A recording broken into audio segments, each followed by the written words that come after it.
Rocky Horror Picture Show made me a Is that too crass?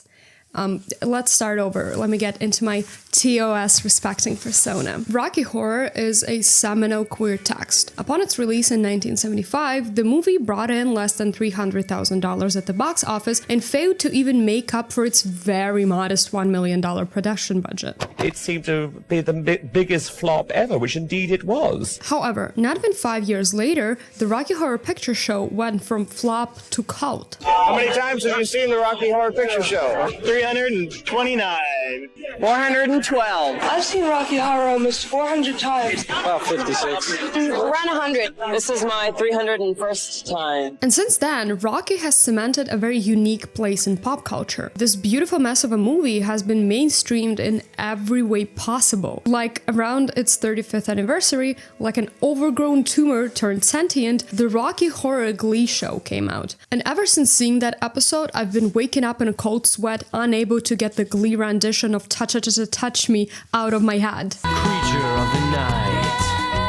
Creature of the night.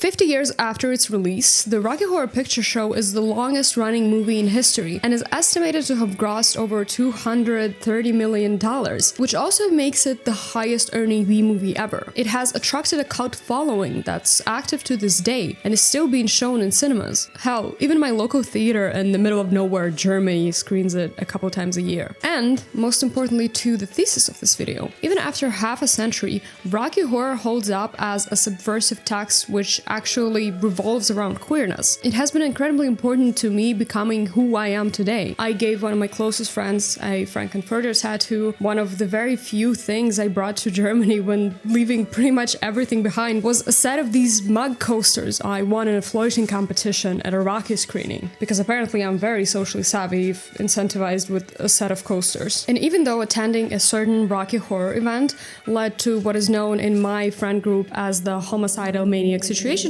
incident, I dearly love everything that has to do with this movie. So, in order to figure out what makes it a unique queer classic, I sat down with fellow Rocky fans, some of whom have been involved with it longer than I've been alive. Can I do one thing really quick before we start? I'll be right back. Yeah. Okay, hold on.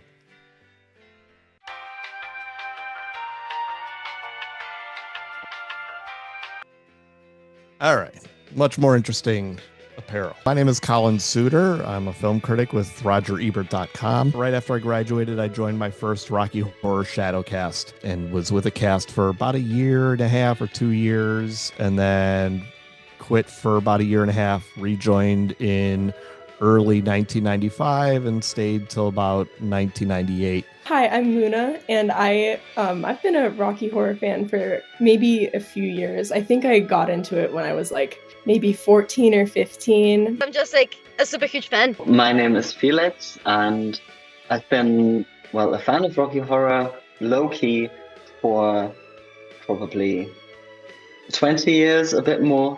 2 years ago, I became involved with Rocky Horror Picture Show Berlin, which is this permanent shadowcast here in Berlin. And I play Frankenfurter. I've also done the Transylvanian, but I was mostly interested in Frank. November of 2016, my family took a trip to Disney World, and some other stuff happened, mainly the election of Donald Trump, and I got very sad, and my mother felt bad for me, so she took me to see the Rocky Horror Picture Show because it was being screened at the Cinemark on Universal City Walk. That was really a transformative experience. And then I got really into the scene in New Jersey in 2021 through 2023. I was working with Friday Night Specials a little bit, and then I did my undergraduate thesis on Rocky Horror. And not just fellow fans, Rocky elders and experts, but also the editor of the upcoming anthology of queer essays on the film and the phenomenon. Hi, I'm Margot Atwell. I am a writer, editor, publisher, and I edited Absolute Pleasure, a new collection of essays by queer and trans writers writing about the Rocky Horror Picture Show. Absolute Pleasure is a project I stumbled upon when perusing the internet, and I'm really excited to have had the opportunity to read it before it goes live, and even more excited to share a sneak peek with my fellow queer horror lovers and the 3 allies that watch me. Talk, Valentina. Ally. So, Sorry if some of the citations in this video are going to come from a book that's not out yet. Consider this like a teaser. I don't really mind what happens to it, as long as people remember it. Before Rocky Horror was a picture show, it was just a, well, show. You know that one unemployed friend that texts you in the middle of the night saying they got tickets to Australia? The year was 1972, and Richard O'Brien, an actor recently fired from Jesus Christ Superstar for serving too much cunt in his one singular performance as King Herod, was exactly that friend. With more time on his hands, O'Brien put the pen to paper and wrote some songs for what later became the Rocky Horror Show. And in 1973, the production was put on at the theater upstairs, a small space at the Royal Court Theater that hosted more experimental pieces. The show, originally called They Came from Denton High, was O'Brien's love letter to B-movies and monster flicks. It's a pastiche of virtually every cliche imaginable, but with punk and glam rock sensibilities. I'm assuming everyone watching this is familiar with the plot, but here's a condensed recap for the virgins, just in case. Rocky Horror follows Brad and Janet, your all-American 50s straight and square couple, who get engaged and decide to visit their high school teacher, Dr. Scott, whose class they met in. Go see the man who began it. Janet. When we met in his science examen. They don't get to do that because of a flat tire and the absolute downpour that comes out of nowhere. So our lovebirds try to seek help in a nearby creepy castle, asking if they could use the phone. But they ultimately get sucked into the madness after meeting the host of the party, Frankenfurter, a crazy scientist and just a sweet transvestite who built a man who is good for a living man. Tension. I just realized I forgot to print a picture of Rocky, but you know what? That doesn't fucking matter. Frank ultimately gets nuked by his own servants, Riff Raff and Magenta, for his extreme lifestyle. Your mission is a failure. Your lifestyle's too extreme. But not before seducing both Brad and Janet, killing his ex-lover and feeding him to the guests, and hypnotizing said guests into compliance. The show was an instant hit, and after its 5-week run, Rocky graduated from the 60-seat avant-garde room to the Chelsea Classic Cinema, and then to the King's Road Theatre, with 230 and 500 seats respectively. David Bowie called me up one day and said, Mick, I've got tickets, I've already seen it 3 times. The following year, the production was taken across the pond by producer Lou Adler, who brought Rocky to the Roxy Theatre in LA. Americans, however, were not as hooked on Rocky, especially when it ran briefly on Broadway at the Belasco Theater in 1975, as evident by this less than flattering review Time gave the show. It is not easy to see why this campy trash was a long-running hit in London and a smash success in Los Angeles, except that transvestism has always fascinated the British and the LA scene is almost as kinky. As Tim Curry later theorized, a huge part of Rocky's charm was the small, insignificant places it was played in. So trying to bring the ultimate immersive and subversive B-movie show to Broadway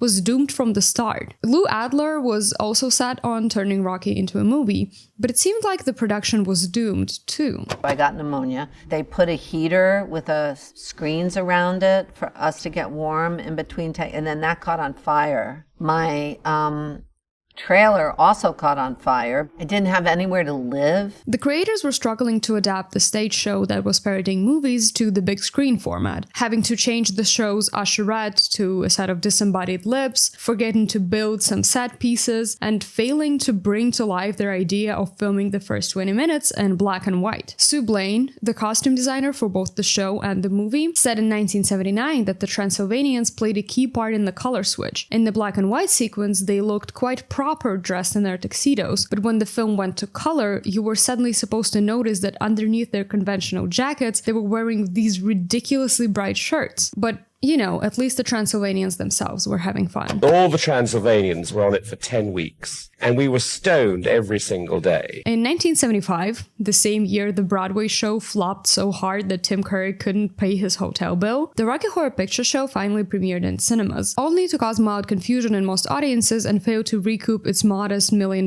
budget. 20th Century Fox almost instantly wrote it off as a failed experiment, not able to transition successfully from one format to the other. The problem problem, however, didn't lie solely within the movie itself, but rather within Fox's approach too. Rocky Horror was unconventional, and therefore using conventional ways of promoting it and screening it at matinees just wasn't going to work. The press wasn't exactly thrilled with the movie either, with Variety writing that its campy hijinks only seemed labored, and the monthly film bulletin of the British Film Institute calling Rocky Horror a general failure. Everybody just was like, what is this animal that we have? Tim Deegan, a young executive at Fox, noticed something unusual within the audience's response to Rocky. At the United Artists Theater in Westwood, Los Angeles, the same people were showing up day after day, week after week. Together with the movie's producer, Deegan suggested bringing the movie to the midnight circuit, where other subversive films, such as Pink Flamingos, were getting their cult badge.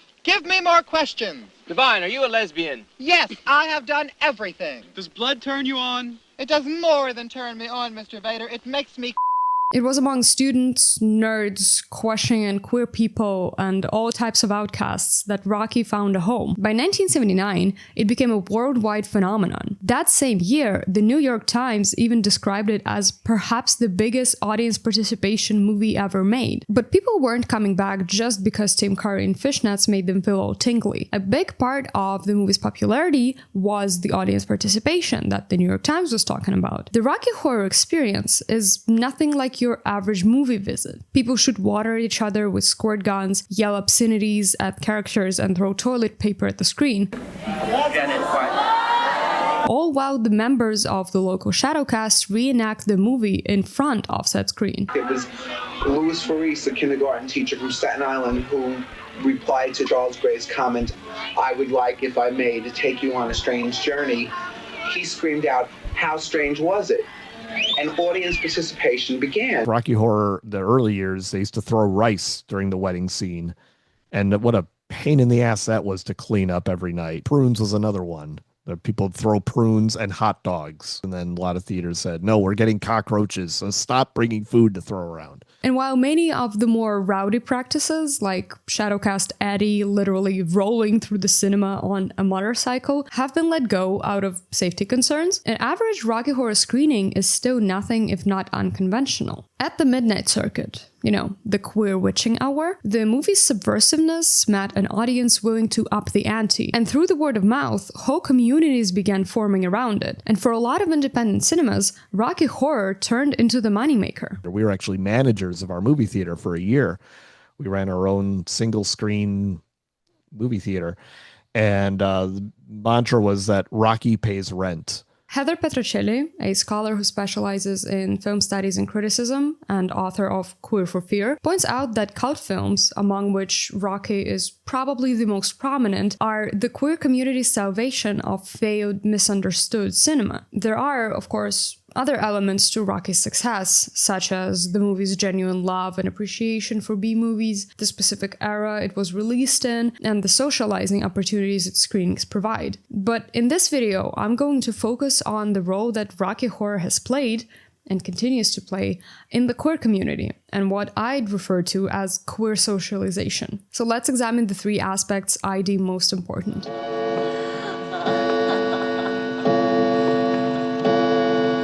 In their essay for reading Rocky Horror, Nicole Seymour discusses the concept of an alternative cinematic spectacle, pointing out that within such an event, the presentation of the film, not its content per se, or even the act of moviegoing itself, becomes the main spectacle. The alternative cinematic spectacle flips everything we associate with moviegoing on its head. You are no longer a passive viewer, but an active participant. While yelling "slut" at Janet on the screen might seem like a simple, silly gimmick, it also is a way of breaking the barrier between film and audience, and simultaneously drawing attention to the artificiality of the movie. As Seymour writes, in speaking at or toward the screen, the attendees of alternative cinematic spectacles make it clear that they know the film to be a fiction. The actors cannot hear us, and we are thus free to talk back to them. Through using props during various scenes and performing as a shadowcast, the audience internalizes Rocky and its characters. It's that they can join in, that they own it, that they've made it their own, and they have a ball. And, Rocky Horror seems to be cut out for this type of audience participation, considering how meta it is with its genre commentary and parody. I mean, how can you not yell, "Say it!" at the screen when Frankenfurter is dragging it out like this? I see you shiver with anticipation. Lou Adler, the movie's producer, expresses the same sentiments in the Rocky Horror Picture Show book. The fans are the people who are writing the scripts for the audience now, creating a lot of the atmosphere. They are stars. Seymour also points out that despite not necessarily being homosexually inflected or even advertised as such, alternative cinematic spectacles constitute queer experiences. Heather Petrocelli's essay on Rocky Horror, entitled Midnight Picture Show, tackles the importance of time when it comes to queer audiences. Nighttime has historically offered refuge for those persecuted during the day, which Petrocelli illustrates, writing, "Queers have long sought out the dark, meeting up in places from bars to bathhouses, parks to house parties, to find freedom away from the gaze of cisgender heterosexual society." Petrocelli also brings up how this perception of day and night is reflected in the movie itself. Everything starts up around noon during the light of day, and Brad proposes to Janet as the sun shines on them. By the time they are forced to seek help in Frankenstein's castle, it's already dark out, and once the clock strikes 12, the party starts.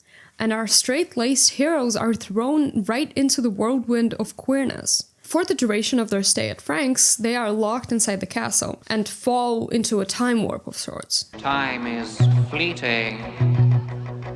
Madness takes its toll.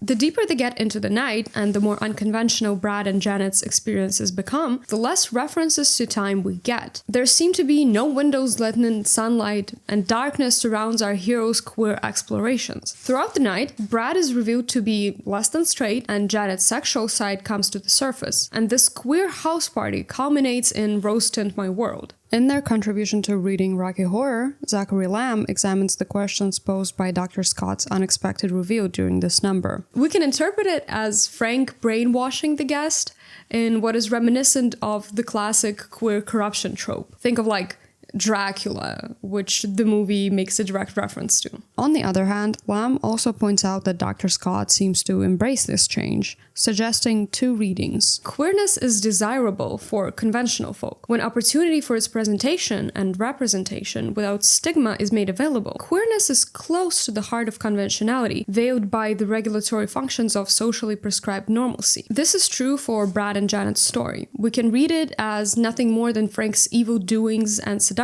but that would necessitate ignoring certain parts of the text, such as the touch me number that established Janet as a sexual being who does not fit into the definition of propriety. It should be noted that during touch me, Janet calls Rocky a creature of the night, emphasizing the link between transgression of propriety and nighttime. It is only after Riff Raff teleports the castle back to Transylvania that Dr. Scott, Brad, and Janet, crawling through the rubble, see the light of the day again. The destabilizing effect the night has on their lives is obvious. After all, Brad and Dr. Scott are both referred to as being turned gay in the treatment written for the Rocky sequel that never happened. By the way, I'm going to be discussing the plot of Rocky Horror 2 and opening up Rocky Horror 20th Anniversary trading cards over on my Patreon, so swing by if you want to get extra content for every video, and also support the channel, because by God, it costs a lot to look this cheap. Interestingly, Frank, the epitome of queerness and a lifestyle that's too extreme, is dead by the time the sun comes up, thus essentially only existing at night. Just like anything queer or deemed too extreme within the hetero and cis-normative understanding of the world was also permitted and able to exist under the safe wrap of nighttime. As pointed out by Jonathan Weinberg, who was an assistant manager at a cinema during the Rocky boom, there was a sort of sanctioned weirdness, sanctioned eccentricity to the event. The midnight Rocky Horror screenings offered a space for anyone who didn't feel like they fit in, and offered them a space where they were welcome and accepted, regardless of whatever they were or weren't. I mean, at first it was just like the final confirmation that I was an ace. I didn't get to express myself like at all in Russia, and once I got here, like I was questioning a lot of things, but that movie kind of showed me what kind of people I was into. My mom showed me the movie. She thought I might like it during the time, and I was kind of skeptical at first, but I really actually enjoyed it, and it's helped me a lot through a lot of things. The fact that rowdy screenings of Rocky take place at midnight has a similar effect. The alternative cinematic spectacle, just like openness of queerness and or experimentation, is enabled by the darkness, where nothing is off limits. Petrocelli refers to the phenomenon of Rocky Horror as a horrorboros, a circulatory process in which queer horror fandom takes sustenance from itself. This cycle strengthens the link between queerness and horror, and all sorts of creatures of the night. The movie's historical association with the queer community, therefore, cements the alternative cinematic spectacle as a nighttime queer experience. After all, it's within the safety of the witching hour that you can tap into the side of you that shrieks in the light. Brad and Janet.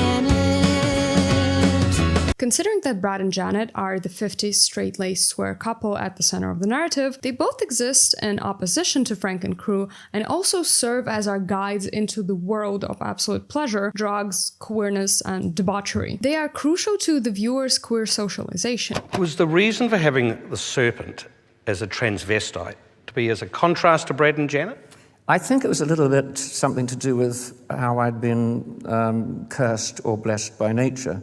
I came out of the womb that way. I am transgendered. And I feel it's very important that I point out that within the video in general, but this chapter especially, I operate on a definition of queerness in a broader sense. So any transgressions of society's concepts of proper or normal sexuality and gender, as well as self-expression. It is weird for me to say, like, yes, I'm a straight white male, but at the same time, I did put fishnet stockings on. I did put the Frankenfurter outfit on. I did put the makeup on. I had a great time doing all of that. Rocky Horror is a satire of Eisenhower attitudes, and it's taking Brad and Janet, who are your uptight Eisenhower era American couple, and throwing them in this anti-establishment, completely open and progressive situation that is completely alien to them. And for some people, that's the experience of going to Rocky Horror. I would have been maybe 15, 16.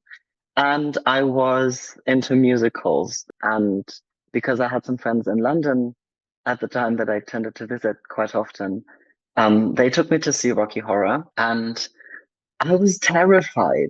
I was angry with my mother for having this Rocky Horror CD because I thought it was too sexual. At the same time, the narrative of Rocky does not treat Brad or Janet with condescension. Similarly to how the film itself is a meta parody of B-movies, but one that showcases genuine love for the genre, O'Brien does parody certain tropes and ideas within the couple, yet does not pose them as antagonists necessarily. Their transformation throughout the movie is confusing and at times happens under very dubious circumstances, yet it is not a gotcha that takes them down a peg, but rather a liberation. I think Richard O'Brien genuinely loves Brad and Janet and wants to see them come out of their shell. And I think there's something about the experience of going to the movie itself that brings people out of their shells too. Brad and Janet, in a way, hold the audience's hand as they lead us deeper and deeper into Frank's world, opening the gate to Frankenstein's castle, where everything weird, queer, and outrageous is not only not frowned upon, but even encouraged. The seemingly straight and square couple is the viewer's portal to queerness. I feel like that is a piece of what resonates with people so much about the film, is the idea that someone opens a door for you and suddenly the world is really different and you can be a different person than you thought you had to be. The Rocky viewings, which encourage participation and radical self-expression, have the same role as Brad and Janet. They create safe spaces for exploration and experimentation. It was fantastic for all people, for heterosexual, for homosexual. It was so great in that way because it allowed everybody to just be. The rebellion was in the however people presented themselves within that party. You are accepted as long as you are, not espousing hate and not giving side eye to everything that you see. You have to be just as welcoming of people as they are to you. Portrait of a Cult Film Audience, Bruce Austin's study from 1981, stresses the importance of cult films as a socializing practice. People mingle in the queue, form interest-based groups, and through repetition, create tight bonds. Rocky serves as a very solid foundation for social connections, because you at least have one thing in common with every other fan at any given event. The official fan clubs were, and still are, regularly putting out newsletters and magazines, and even a whole book has been written about the adventures and drama of a certain Rocky Horror shadowcast from Florida. To quote Austin, "The preparation, the waiting, and finally, the active participation in the viewing of the film itself appear to be part of a group ritual." The author also points out that less than 2% of the surveyed Rocky population attended the event alone, while almost 80% showed up with friend groups. Being involved with Rocky Horror was a surefire way to find friends or like-minded people, and the regularity of the event was a promise in itself. Everyone's going to meet again, same time and place. Instant social life. Just add water. You just go. And if you join a cast, you got all these new friends. To be a part of a Rocky Horror shadow cast, it just gives you something to look forward to every weekend. Every Saturday night, you have a party to go to. People who were in their late teens and early 20s during the Rocky boom are now raising their own kids, some of whom carry on the tradition. And despite the show and the movie now being over half a century old, the Rocky craze is far from being over. This solid foundation incentivized people to form communities and support networks around the movie, which was only amplified by the historical context which surrounded the most active years of the Rocky boom, and the tragedy of the AIDS crisis that disproportionately affected the queer community, ostracizing and alienating many of its members from the larger society. One of the things we did in that second cast, which is the one I really have the fondest memories of, is we actually created a Rocky Horror record of our own. We got Sal Piro to write an intro, write a nice message for it, and we donated the proceeds of the sale to AIDS research. As Akira Albar-Clark points out in their contribution to Absolute Pleasure, the Rocky Horror community's most important response to AIDS was that the community kept going. It still provided joy and levity on the weekends in very dark times. It kept people in contact with one another, and it allowed people who were facing isolation and alienation to continue to make connections. My chapter is called To Absent Friends. It is a personal journey with grief in the Rocky Horror Picture Show, but more importantly, it is also studying HIV/AIDS in the Rocky Horror Picture Show, and I use oral history methods to find and name the dead. And so people who had passed away from HIV/AIDS in the Rocky Horror community, I talked to loved ones, elders in the community, and talked to them about their friends and community members who had passed away. And I try my best to memorialize them through a variety of methods, including obituary and a panel of the AIDS quilt. The movie's mantra, "Don't dream it, be it," promotes acceptance, queerness, and expression. And its main characters, as well as Rocky screenings, serve to advance this sentiment, offering the audience a space to do exactly that.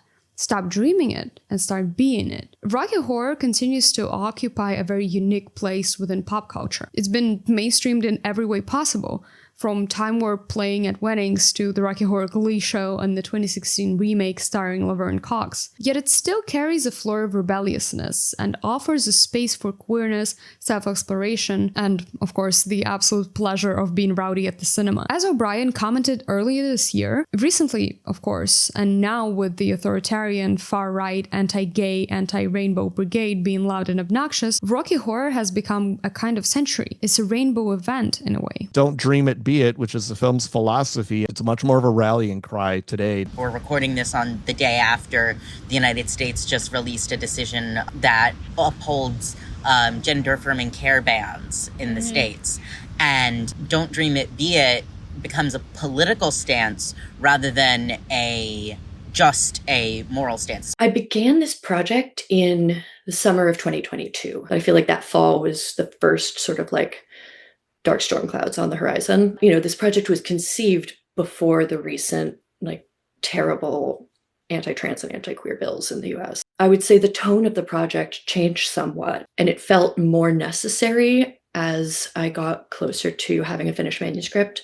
I was working with the writers to finalize their essays November 2024, December, and this January. And I wrote and finished the introduction in the early days of January 2025. In that last edit, some of the essays did change. Both the content of the movie and the social conventions surrounding Rocky promise you a community that will accept you, whether you're still dreaming it or actively be in it. I mean, over the course of creating this video, I had the opportunity to connect with many fellow Rocky Horror fans, and it didn't matter what generation they belonged to or what country they were from. Talking to them and knowing that they're out there felt like coming home. That kind of different generational queer experience is one of the inspirations behind the book. Is Rocky Horror still something that resonates with Gen Z, Gen Alpha, etc.? And I also wanted to hear from queer elders who were older than me and see like what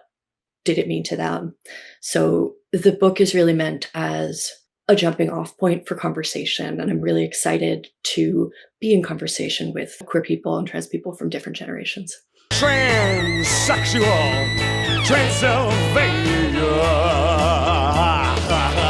When discussing Rocky Horror and queerness, most people immediately go to Tim Curry's absolutely electric performance as Frankenfurter. Frank is a queer glam rock take on the crazy scientist trope. I mean, he's literally a mix of Frankenstein and Dracula, but if Frankenstein and Dracula served immense amounts of cunt. The fact that Frankenstein is now wearing a corset might sort of keep them entertained. Frank is a lot of things. Iconic, hot, a murderer, and a refuge for people who don't feel like they fit in with the normal crowd. Frank literally flips the pink triangle, invented by Nazis as a badge of shame that mark queer prisoners of concentration camps, and wears it on their robe proudly, not hiding their queer identity. It's interesting that to Richard O'Brien, who came out as what he calls third gender later in his life, creating the character of Frankenfurter might have brought the same cathartic feeling it did for the audience. As he confessed in 1979,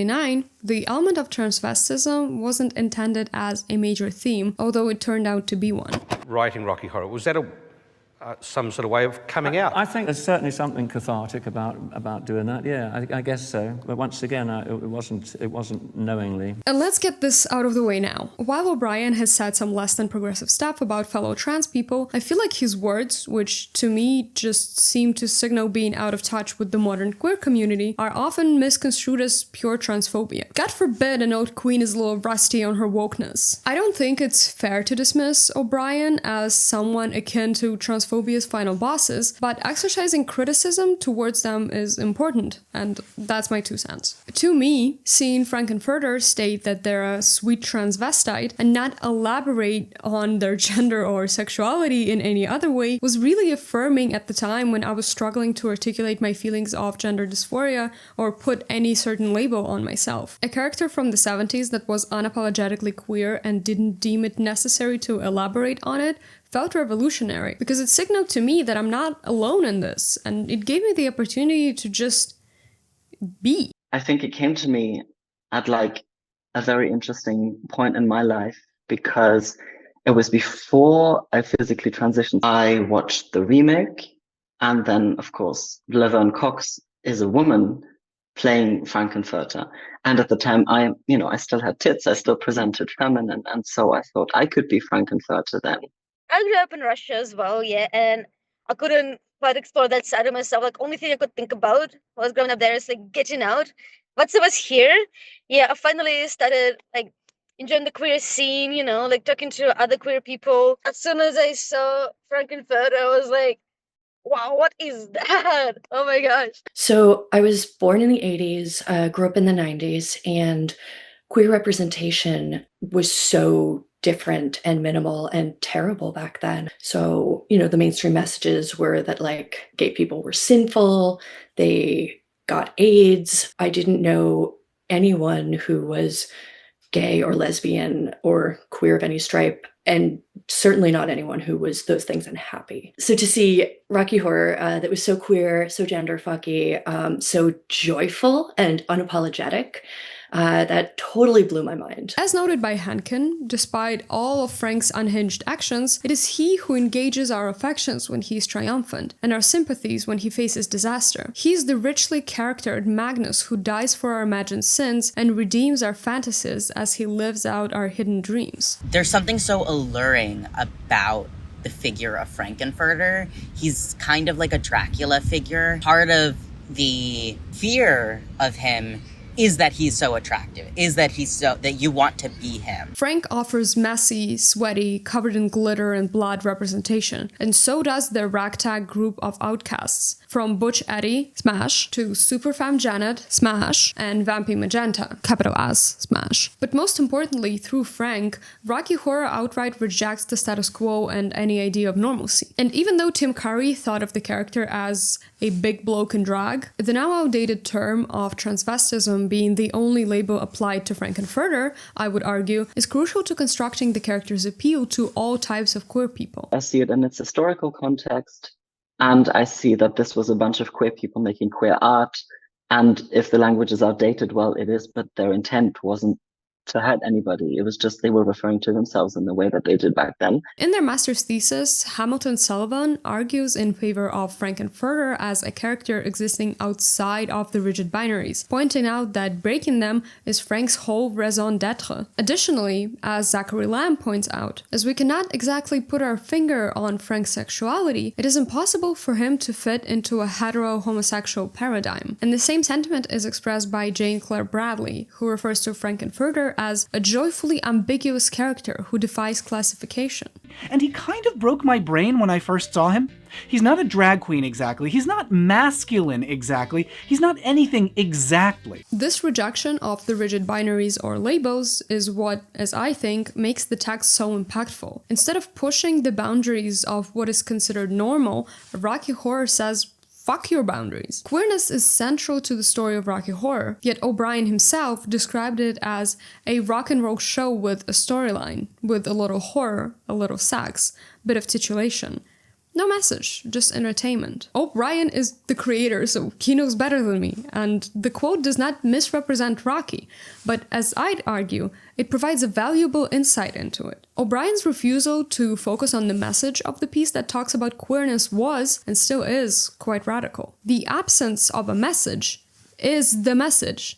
Duh. Unlike many older representations of queerness in cinema, this movie does not try to make an argument for acceptance of queer people or plead with the cis and heteronormative world to maybe let us play in everyone's sandbox. Within Rocky Horror, queer people exist freely, and whether you take it or leave it is up to you. And while on paper, Frank does fall into the queer predator trope, it is the movie's unapologetic punk sensibility that does not allow Carrie's character to become a villain whose villainry is linked to them being queer. I should add that another reason for this is the fact that Rocky parodies B-movies released under the Hays Code. I mean, the film itself only came out like 7 years after the MPAA rating system replaced Hays Code, so it's not that far away from that era, time-wise. And since Rocky Horror is a collage of tropes, Frankenfurter's demise feels like a nod to the conventions and the tradition of movies made under Hays Code punishing and killing off their queer-coded villains, rather than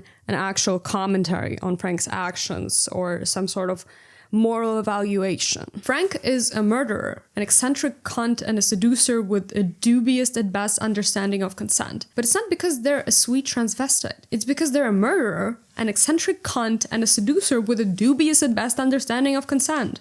You need a bit of shock treatment. Get you jumping like a real live wire. After the Rocky Horror cult picked up steam, O'Brien attempted to make Rocky Horror 2, but the idea was ultimately given up on because most actors could not, or didn't want to, reprise their roles. Tim Curry even had a whole phase where he absolutely hated the character of Frankenfurter because he felt trapped in it and tried his best to disassociate from the role and establish himself as an actor and musician. And without him as the glue and the selling point, Rocky 2 was doomed. However, thanks to Rocky's success, O'Brien did have a leg in with the studio, so he pitched an almost unrelated project as a sequel. And that's how the 1981 Shock Treatment came to be. What the two movies do have in common is our beloved couple, Brad and Janet. Well, I feel like Brad and Janet have been taken into shock treatment, not because that is the logical follow-up plot to Rocky Horror, but I feel like it's more as this artistic statement of these are archetypal normies. Shock Treatment, put shortly, continues documenting Brad and Janet's adventures, but this time it focuses on their marriage that's actively falling apart. The couple takes part in a reality show designed to fix their relationship problems. Where's that picture?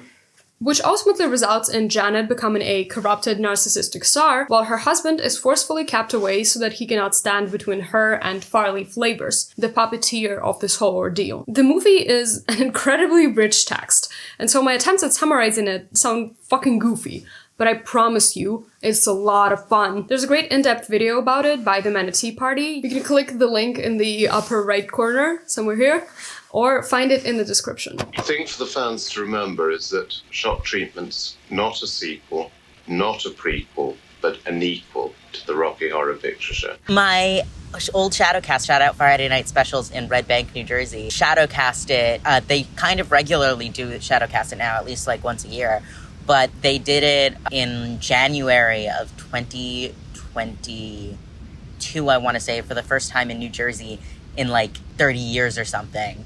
And it was amazing. People flew in from Pittsburgh and Buffalo to participate in it. One thing I'll say is that for a movie that was made in 1981, Shock Treatment is scarily prophetic. It predicted being famous for being famous, the mainstreaming of mental health and celebrity doctors, and Farley Flavors and his arc in the movie are oddly reminiscent of a certain annoying orange with a shitty toupee. I think I would actually enjoy it more if I wasn't told this is the sequel to Rocky Horror.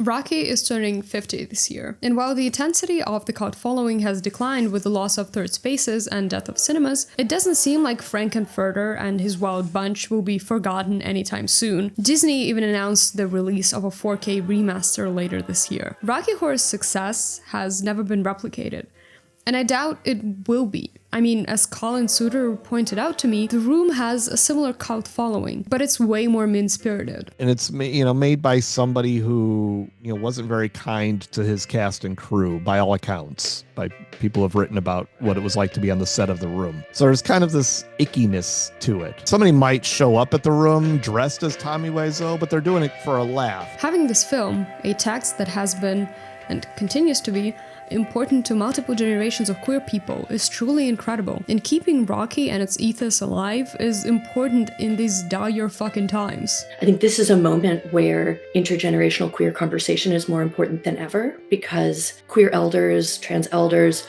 have gone through a lot of things. They didn't look exactly like this, but I think that there are models for solidarity, for community, for resistance that have always been baked into the DNA of who we are, and those are things that we need to draw on now. Rocky Horror is the connective tissue in the body of the queer community, and while a lot of conversations surrounding queerness have been all doom and gloom within the context of the recent democratic backsliding, especially in the US, celebrating queer joy is vital. Pride is a riot, but it's not only a riot.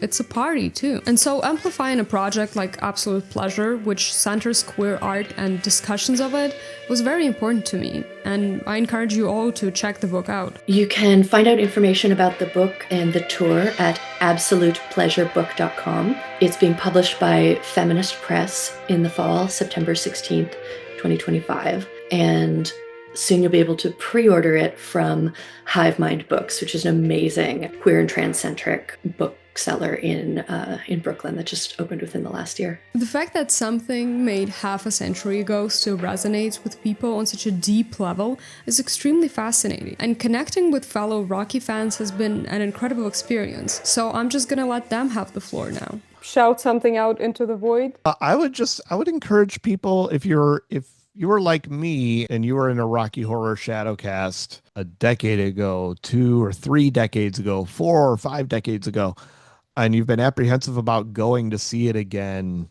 I would encourage you to do that. I would encourage you to go. You'd be surprised at how much hasn't changed. I would want to shout out all the trans mask Franks I want to see transmasculine Frankenfurters, and I know we exist. I've seen a few pictures. It's kind of a reminder that you always need to be honest with yourself about those things, you know? I think that everyone, if they ever have the chance, should go to like a midnight showing or like a theater production of it. It's like just such a fun experience. It's got such a community around it and it's so fun. I think if you ever get the chance to go, you should. I would say that we do need to be mobilizing and thinking about issues of safety both within and outside of the community. I think at this time it's more important than ever that we build and connect with community. Community doesn't mean people you most love and agree with. Community means a larger group of people who are connected around something, whether that's a really weird film like Rocky Horror or a neighborhood that you live in or mutual aid. Finding and building these in-person connections, I think that that's the way that we can survive and resist and just do what needs to be done in the coming months and years. This isn't even the real thing, it's a prop. I read it as a PDF. Movie magic.